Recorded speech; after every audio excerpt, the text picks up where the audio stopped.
Hello everyone, आपके अपने YouTube channel में आपका स्वागत है। तो आज आप लोगों के लिए क्लास 10वीं के मैथ्स का एक्सरसाइज 1.3 का तीसरा भाग लेकर आए हैं। आज तीसरा भाग में ये रहा आप लोगों का पहला प्रश्न। लिखा हुआ है, सिद्ध करें कि 1/√2 एक अपरिमेय संख्या है। जो आप लोग पिछले वीडियो में देख चुके हैं, तो सेम उसी तरह से ये भी प्रश्न बनेगा। तो चलिए इस प्रश्न को भी आप लोगों को हल करके बताते हैं कि सिद्ध करके कि 1/√2 एक क्या है, अपरिमेय संख्या है या नहीं। ठीक है, तो प्रूव्ड दैट 1/√2 इज इरेशनल। तो चलिए इस प्रश्न को हल करते हैं। तो सबसे पहले यहाँ लिखेंगे, माना कि 1/√2 एक परिमेय संख्या है। क्या है? परिमेय संख्या है। तो आप लोग को बताए हैं कि परिमेय संख्या जिसे हम लोग p/q के रूप में लिख सकते हैं, जहां q नॉट इक्वल टू 0, यानी q बराबर 0 नहीं होना चाहिए। तो जब इसको हम मान लिए कि 1/√2 एक क्या है, परिमेय संख्या है, तो अतः 1/√2 बराबर a/b, यानी p/q चाहे a/b के रूप में लिख सकते हैं। ठीक है, जहां यहाँ पर लिख लेंगे a और b क्या है, पूर्णांक है। a और b एक पूर्णांक है, जहां b नॉट इक्वल टू 0, मतलब b बराबर 0 नहीं होना चाहिए। तो अब क्या करेंगे दोस्तों, अब इसको हल करते हैं। तो 1/√2 को क्या करेंगे, हर का परिमेयकरण करेंगे।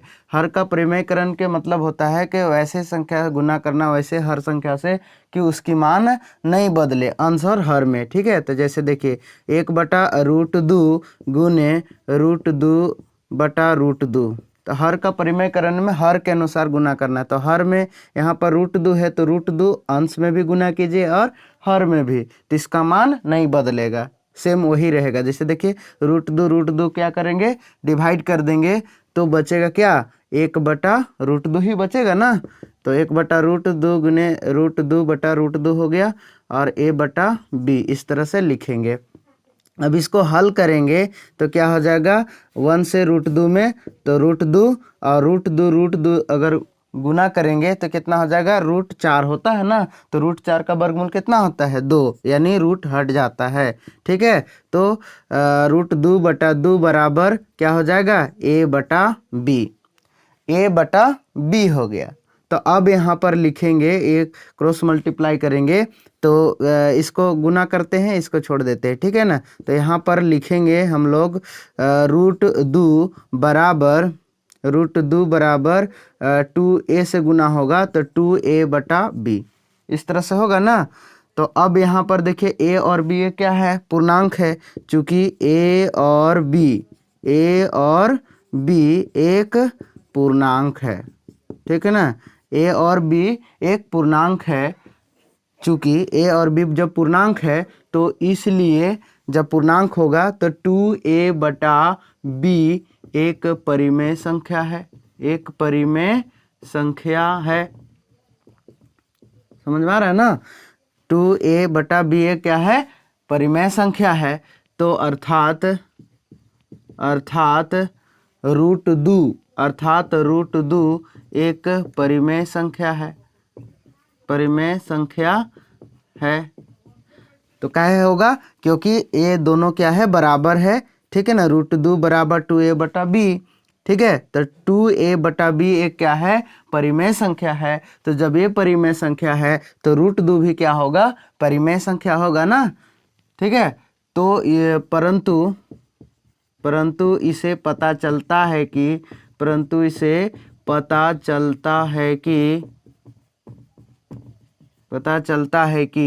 √2 एक अपरिमेय संख्या है। क्या है, अपरिमेय संख्या है। हम लोग को पता चलता है कि √2 क्या है, अपरिमेय संख्या है। ठीक है, जो हमारी धारणा क्या है, गलत है। जो हमारी धारणा गलत है,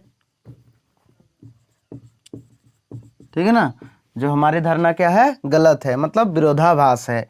ठीक है, तो अतः 1/√2 एक अपरिमेय संख्या है। तो समझ में आया ना दोस्तों कि 1/√2 एक परिमेय संख्या कैसे है। तो 1/√2 इस तरह से, क्योंकि यहाँ पर 2a/b एक क्या है, परिमेय संख्या, तो अर्थात √2 को भी हम लोग मान लिए कि एक क्या है, परिमेय संख्या है। परंतु हम लोग को पता चलता है कि √2 एक क्या चीज़ है, अपरिमेय संख्या है। जो हमारी धारणा क्या है, गलत है। जो हमारी धारणा जो है विरोधाभास हो जा रहा है। तो इसलिए अतः 1/√2 एक क्या है, अपरिमेय संख्या है। तो इसी प्रकार अगला दूसरा प्रश्न है, दर्शाएं कि 5 - √3 एक अपरिमेय संख्या है। अंग्रेजी में है प्रूव दैट 5 - √3 इज इरेशनल। तो चलिए इस प्रश्न को हल करते हैं कि 5 - √3 एक अपरिमेय संख्या है तो कैसे है। तो चलिए इस प्रश्न को हल करते हैं। तो सबसे पहले यहाँ पर लिखेंगे, माना कि 5 - √3 एक परिमेय संख्या है। क्या है, परिमेय संख्या है। जब परिमेय है तो इसे हम लोग p/q के रूप में लिख सकते हैं ना। तो चलिए इसको लिखते हैं। अतः 5 - √3 बराबर a/b, a/b या p/q के रूप में लिख सकते हैं। ठीक है, जहां a और b एक पूर्णांक है। क्या है, पूर्णांक है। जहां b ≠ 0। ठीक है, जहां a और b पूर्णांक है और b ≠ 0, यानी b बराबर 0 नहीं होना चाहिए। तो चलिए अब हल करते हैं। हल करेंगे तो इधर ही -√3 रहेगा। तो a/b RHS तरफ है, तो 5 क्या है, प्लस में है LHS तरफ, तो RHS तरफ जाएगा तो क्या होगा, माइनस में। ठीक है, तो -5। ठीक है, तो इस तरह से हल हुआ। तो a और b यहाँ पर क्या है, चूंकि a और b एक पूर्णांक है। क्या है, पूर्णांक है। इसलिए a/b -5 एक परिमेय संख्या है। परिमेय संख्या है। जब ये परिमेय संख्या है, a/b -5 एक परिमेय संख्या है, तो √3 भी होगा परिमेय संख्या। तो अर्थात √3 एक परिमेय संख्या है। क्या है, परिमेय संख्या है। √3 एक परिमेय संख्या है, परंतु इसे पता चलता है कि